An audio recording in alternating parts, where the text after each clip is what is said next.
जयकारा बोलिए श्री गुरु महाराज की जय। श्री परमहंस सत्यार्थी जी महाराज की जय।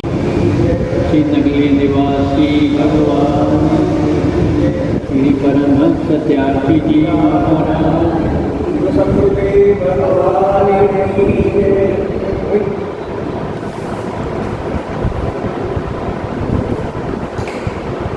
सतगुरुदेव भगवान के प्यारे बच्चों, आज एक बच्चे ने बहुत अच्छा प्रश्न किया।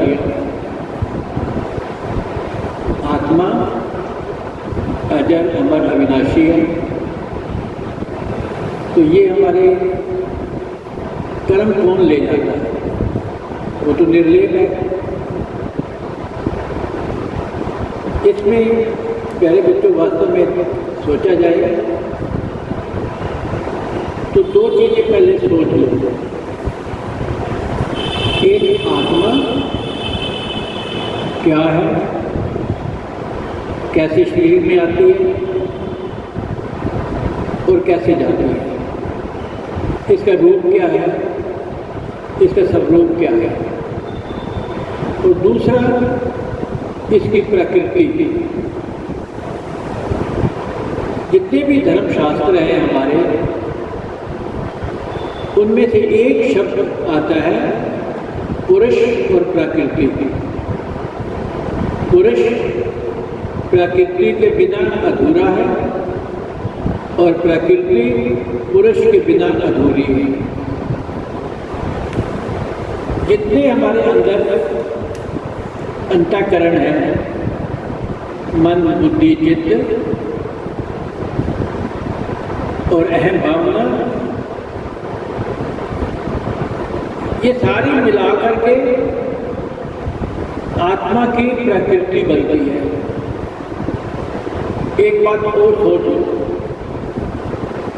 प्रकृति 4 प्रकार की होती है। स्थूल प्रकृति है, संसार बसा हुआ है, हम उसमें कार्य कर रहे हैं। उसके बाद सूक्ष्म प्रकृति है, जो इसमें हमारे अंदर बसी हुई, हम उसको सोचते हैं, करते हैं, हमारे कर्म बन जाते हैं। कारण प्रकृति और महाकारण प्रकृति। आत्मा क्या है? आत्मा के बारे में महापुरुषों के कई प्रकार के विचार हैं। चेतन अविनाशी ये आत्मा हमारे संपूर्ण शरीर को चला रही है। एक शक्ति, शक्ति वास्तव में एक होती है। विद्युत तरंगे हैं, हम उससे मशीन चला लें, बल्ब जला लें, पंखे चला लें, ये हमारे ऊपर डिपेंड करता है। विद्युत शक्ति एक है, बिजली की शक्ति एक है। करंट,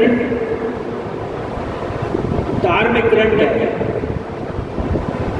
और वो करंट उस महान टरबाइन से मिला हुआ है। सूक्ष्म रूप, बाखड़ा नगर डैम जाओ या तो किसी भी डैम में जाओ, बड़ी बड़ी बड़ी टरबाइन लगी हुई है। यहाँ भी होगी पावर हाउस में,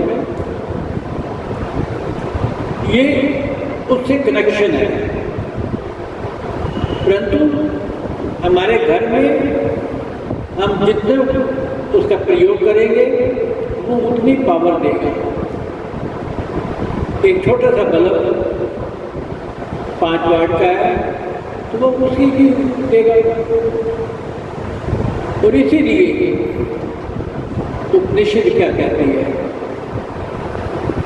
उपनिषद में इसका मापतोल बना दिया आत्मा का। उपनिषद ने कहा प्रत्येक प्राणी के अंदर, प्राणी मनुष्य भी हो सकता है,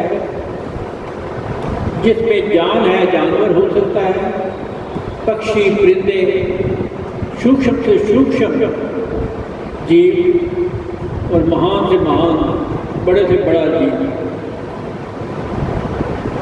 उसमें जो आत्मा होगी अंगुष्ठ मात्रे होगी, जितना अंगूठे का ये आकार है, अंगुष्ठ मात्रे आत्मा, और उसके संपूर्ण शरीर को वो चलाएगी। बहुत एक्सपेरिमेंट हुए विज्ञान के, इसको पकड़ने की कोशिश की गई, परंतु आज तक स्थूल प्रकृति में ये आत्मा नजर नहीं आई। स्थूल प्रकृति की बात है, पुरुष और प्रकृति की। कई महापुरुषों ने कहा कि एक मोमबत्ती बीच में जला दो, आसपास कई आईने रख दो, हर एक में उसका अक्ष, हर एक में उसका निशान ऐसे जाएगा रोशनी का। शीशा टूट सकता है पर मोमबत्ती जलती रहेगी। शीशा टूट सकता है परंतु मोमबत्ती जलती रहेगी। ये आत्मा के विषय में बताया है। हमारे स्वरूप दर्शन में क्या लिखा होता है? आत्मा के विषय में उन्होंने लिखा है, जैसे एक घट मटका ले लो, उसके अंदर, घट के अंदर आकाश तत्व है। जैसे हमारे शरीर में 5 तत्व हैं, जल, वायु, अग्नि, आकाश, पृथ्वी, 5 तत्व हैं। और ऐसा कहते हैं कि 5 तत्व जिस समय शरीर को छोड़ करके चले जाते हैं तो ये शरीर खत्म हो जाता है। इसका अर्थ ये हुआ कि आत्मा के साथी, संगी साथी या उसका निर्माण 5 तत्वों से सूक्ष्म रूप में हुआ।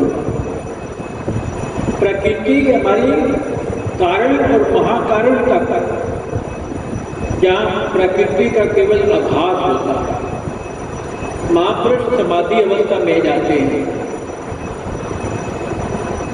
प्रकृति के कारण और महाकारण तक जिस समय पहुँचते हैं, उस समय आत्मा के दर्शन होते हैं। किससे दर्शन होते हैं? आत्मा स्वयं अपने आप दर्शन करता है, परंतु इस घट में, इस शरीर में आत्मा रहते हुए ऐसे प्रकार से है जैसे मटके में या किसी भी पात्र में आकाश तत्व है, परंतु उसमें पानी भर दो और पानी खाली कर दो, ना आकाश कहीं गया ना आकाश कहीं आया। आकाश तत्व ना कहीं आया ना कहीं गया। इसका अर्थ ये हुआ कि आत्मा में, सूक्ष्म रूप में, कारण में, महाकारण में प्रकृति हमेशा साथ रही। ये तो प्रूव हो गया कि आत्मा के साथ, आत्मा तो मिल नहीं पाएगा। उपनिषद क्या कहती है? उपनिषद कहती है कि एक वृक्ष पर 2 पक्षी बैठे हुए हैं। एक ऊपर की डाल पर बैठा हुआ है, मस्त है, शांत है, प्रसन्न है, आनंदित है। एक पक्षी नीचे की डाल पर बैठा हुआ है जो प्रत्येक फल का स्वाद चखता है। फल का स्वाद चखता है। जब तो कोई मीठा फल मिला उसे, जब कोई उसे पसंद का फल मिला तो खुश हो गया, प्रसन्न हो गया। परंतु जिस समय उसको कड़वा फल खाने को मिला तो दुख आ गया। दुख और सुख यही है। दुख और सुख याद रखना, प्रकृति भोगती है, आत्मा नहीं भोगती। अगर दुख और सुख प्रकृति भोगती है तो ये प्रकृति का ही कार्य है, उसने ये कर्म करते हैं। आत्मा उस महान आत्मा से निकली केवल एक विचार से, उस पर ब्रह्म के एक विचार से आत्मा निकली। एको ब्रह्म बहुदशा, क्या मैं एक से अनेक हो सकता हूँ? एक से अनेक शब्द लिखा हुआ है, एक से अनेक।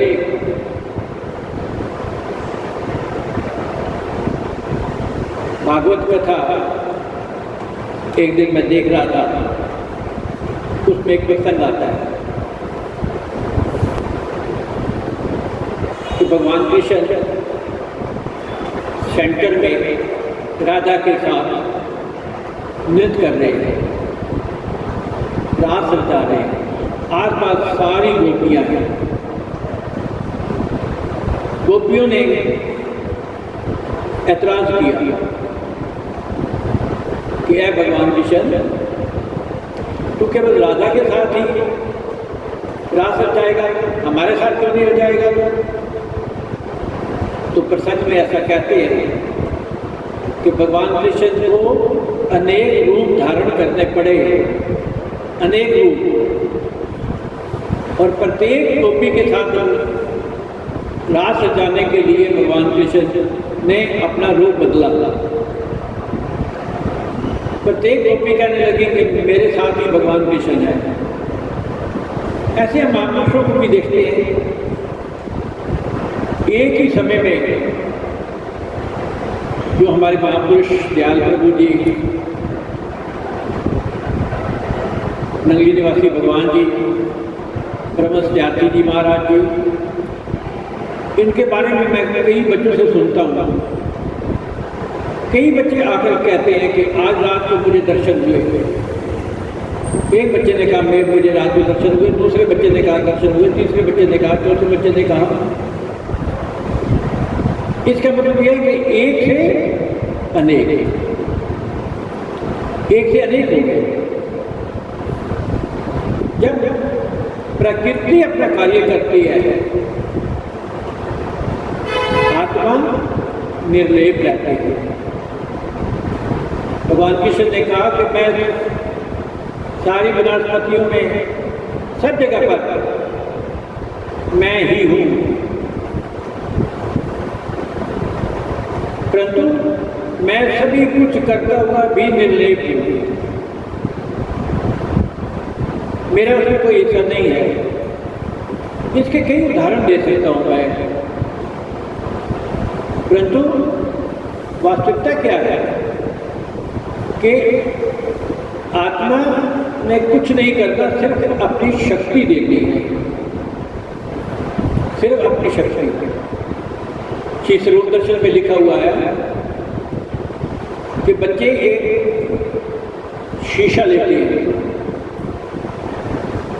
सूर्य को उसमें फोकस करते हैं, नीचे कागज रखते हैं, उस गर्मी से कागज में आग लग जाती है। उस आग को आते हुए किसी ने देखा नहीं और आग को जाते हुए किसी ने देखा नहीं। एक छोटी सी बात बताता हूँ। एक व्यक्ति ने कहा कि बड़ा आदमी ही समझदार होता है, छोटे बच्चे कहाँ समझदार होते हैं। छोटे बच्चे को बुला करके कहा, बेटा माचिस तीली जलाई, ये देखो आग प्रकट होगी ना, कहते हाँ अंकल आग प्रकट हो गई, फूंक मार गई, बुझ गई। तो आग कहाँ गई? कहते वहीं गई जहाँ आई थी, जहाँ आग आई थी वहीं आग चली गई। तो आत्मा निर्लेप है, परंतु आत्मा के साथ सूक्ष्म कारण महाकारण रूप में प्रकृति अटैच है, प्रकृति साथ लगी हुई है। इसका अर्थ ये होगा कि जहाँ भी आत्मा जाएगी उसको प्राकृतिक ढांचा मिलेगा, चाहे वो कोई किसी भी रूप में हो, प्राकृतिक ढांचा मिलेगा। और जब प्राकृतिक ढांचा से मिलेगा, शरीर मिलेगा, तो उसके सूक्ष्म रूप में उसके किए हुए कर्म भी उसके पास आएंगे, कर्म रूप में आएंगे। मन बुद्धि चित्त अहंकार अंतःकरण उसमें होगा। एक छोटा सा उदाहरण देता हूं मैं आपको अंतःकरण का, दिमाग का, बुद्धि का। मैंने कहीं सुना, मैं अपने बारे में नहीं कहता हूँ, 2-2.5 साल का बच्चा, आजकल तो बच्चे बहुत दूसरी टाइप के अल्ट्रावायलेट रेजेज आ गई हैं, तो बड़े दिमाग वाले हो गए हैं। पहले बच्चे सीधे साधे होते थे। 2-2.5 साल तक उनको पिछले जन्म का सब याद रहता है, पिछले जन्म का याद रहता है। इसका मतलब बुद्धि सूक्ष्म रूप में उसके साथ आई ना, रूप हो गया था। जब बुद्धि सूक्ष्म रूप में आई तो सूक्ष्म रूप में उसके साथ कर्म भी आ गया, उसके साथ कर्म भी। इसलिए वास्तव में आत्मा अजर अमर अविनाशी है, परंतु उसके साथ जो सूक्ष्म प्रकृति, उसका आवरण है, उसका ढांचा है, वो उसके साथ साथ ही रहता है। भाई जहाँ भी प्रधानमंत्री जाएगा उसका सारी, डॉक्टर भी जाएगा उसका पीए भी जाएगा, उसका सारा स्टाफ उसके साथ जाएगा। तो इसका अर्थ ये हुआ कि आत्मा निर्लेप है, परंतु प्रकृति उसका साथ सूक्ष्म रूप में या किसी रूप में उसके साथ जाती है। और जो प्रकृति जाती है तो उसके कर्म भी साथ हो जाता है, प्रकृति लेके जाता है। एक हंसी की बात बताऊंगा, समय तो हो गया है, एक मिनट से रुको। किसी ने कहा परमात्मा को, आप कहते हो मैं तो कुछ करता नहीं, ये दुनिया वाले सब कुछ करते हैं, मैं कैसे मान लूँ? भगवान ने कहा आओ मैं तुम्हें एक चीज दिखाता हूँ। भगवान ने थोड़ा सा गुड़ लिया और एक दीवार के साथ लगा दिया, कहते देखो और कुछ नहीं ना किया मैंने। छिपकली आ गई, मक्खियाँ आ गई, बिल्ली आ गई, बिल्ली के ऊपर कुत्ता झपटा, कुत्ते ने रखवाले थे, उनके मालिक आ गए, झगड़ा पड़ गया, वो जबरदस्त झगड़ा हो गया। आखिर इतना झगड़ा हो गया कि पुलिस आ गई, मारपीट हो गई। भगवान ने कहा मैंने कुछ नहीं किया था, मैंने सिर्फ एक गुड़, बस और कुछ नहीं। आत्मा प्रकृति को साथ ले जाते, प्रकृति सारी चीजें आगे जाकर के समेटती है, सारी चीजें करती है। आत्मा निर्लेप है और निर्लेप ही रहेगी, अजर अमर अविनाशी है, अजर अमर अविनाशी ही रहेगी। परंतु उसके साथ पुरुष और प्रकृति जो है वो वास्तव में उसके कर्मों का फल आगे देती है। इस चीज़ को ध्यान से समझ लेना, आगे और चाहिए तो और समझा दूंगा। हरिओम तत्सत, हरिओम तत्सत।